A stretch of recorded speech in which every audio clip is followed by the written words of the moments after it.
अस्सलाम वालेकुम दोस्तों, तुसी कैसे हो? उम्मीद है कि खैर ही खैरियत नाल होवोगे। ਵੀਵਰ ਸੁਣੋ, ਨਿਊਜ਼ ਨੂੰ ਵੱਲੋਂ ਮੈਨੂੰ ਇੱਕ ਅਸਾਈਨਮੈਂਟ ਮਿਲੀ ਸੀ ਜਿਹਦੇ ਤੇ ਕੰਮ ਕਰਨ ਲਈ ਮੈਂ ਘਰੋਂ ਨਿਕਲਿਆ। ਬਾਈਕ ਤੇ ਸਵਾਰ ਹੋ ਕੇ ਸਫ਼ਰ ਦਾ ਮਜ਼ਾ ਲੈਂਦਿਆਂ ਗੁਣਗੁਣਾਉਂਦਿਆਂ ਮੈਂ ਪਹੁੰਚਿਆ ਮੁੰਡੇ ਕੀ ਗੁਰਾਇਆ। ਉੱਥੇ ਮੇਰੀ ਮੁਲਾਕਾਤ ਹੋਈ ਨਵੀਦ ਇਕਬਾਲ ਨਾਲ। ਜੀ ਹਾਂ, ਉਹੀ ਨਵੀਦ ਇਕਬਾਲ ਸਾਹਿਬ ਜਿਨ੍ਹਾਂ ਨੂੰ ਤੁਸੀਂ ਪਬਲਿਕ ਨਿਊਜ਼ ਦੀ ਸਕਰੀਨ ਤੇ ਟਿਕਟਾਕ ਤੇ ਵੇਖਦੇ ਰਹਿੰਦੇ ਹੋ।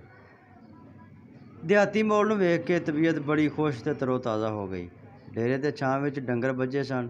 ਮੈਂ ਉਹਨਾਂ ਨੂੰ ਵੀ ਹਾਲ ਚਾਲ ਪੁੱਛਿਆ। ਬਿਜਲੀ ਵਾਲੇ ਟੋਕੇ ਤੇ ਡੰਗਰਾਂ ਵਾਸਤੇ ਪੱਠੇ ਕੁਤਰੇ ਜਾਣ ਡੇ ਸਨ।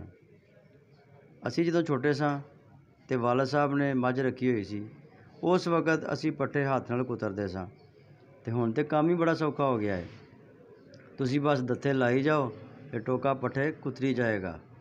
ਖੈਰ, ਮੈਂ ਸਖਤ ਧੁੱਪ ਵਿੱਚ ਬੰਨਿਆਂ ਤੇ ਚੱਲਦਿਆਂ ਹੋਇਆਂ ਖੇਤਾਂ ਵਿੱਚ ਪਹੁੰਚਿਆ। ਕਣਕ ਦੇ ਸੁਨਹਿਰੇ ਸਿੱਟੇ ਵੇਖ ਕੇ ਦਿਲ ਬਹੁਤ ਖੁਸ਼ ਹੋਇਆ ਕਿ ਕਿਸਾਨਾਂ ਨੂੰ ਉਹਨਾਂ ਦੀ ਮਿਹਨਤ ਦਾ ਫਲ ਮਿਲਣ ਵਾਲਾ ਹੈ। ਨਵੀਦ ਦੇ ਵੱਡੇ ਭਾਈ ਟਰੈਕਟਰ 'ਤੇ ਬੈਠ ਕੇ ਹਲ ਚਲਾ ਰਹੇ ਸਨ। ਉਹਨਾਂ ਨਾਲ ਮੁਲਾਕਾਤ ਕੀਤੀ ਤੇ ਉਹਨਾਂ ਦਾ ਸਾਟ ਕੀਤਾ। ਉਸ ਤੋਂ ਬਾਅਦ ਨਵੀਦ ਦੇ ਦੋਸਤ ਦਾ ਸਾਟ ਕੀਤਾ। ਹੋਰ ਵੀ ਫੁਟੇਜਾਂ ਬਣਾਈਆਂ ਤੇ ਅਸਾਈਨਮੈਂਟ ਨੂੰ ਬੜਾ ਇੰਜੋਏ ਕੀਤਾ। ਫਿਰ ਲਾਨ ਵਿੱਚ ਬਹਿ ਕੇ ਨਵੀਦ ਨਾਲ ਚਾਹ ਪੀਤੀ। ਨਵੀਦ ਦੀ ਵੀ ਨਾਲ ਪੀਣ ਵਾਲੀ ਚਾਹ ਦੀ ਫੁਟੇਜ ਇਸ ਵਾਸਤੇ ਮੈਂ ਨਹੀਂ ਸੀ ਬਣਾਈ ਕਿ ਅਰਸੇ ਬਾਅਦ ਮੁਲਾਕਾਤ ਹੋਈ ਸੀ ਤੇ ਕਿਤੇ ਸਾਨੂੰ ਨਜ਼ਰ ਹੀ ਨਾ ਲੱਗ ਜਾਏ।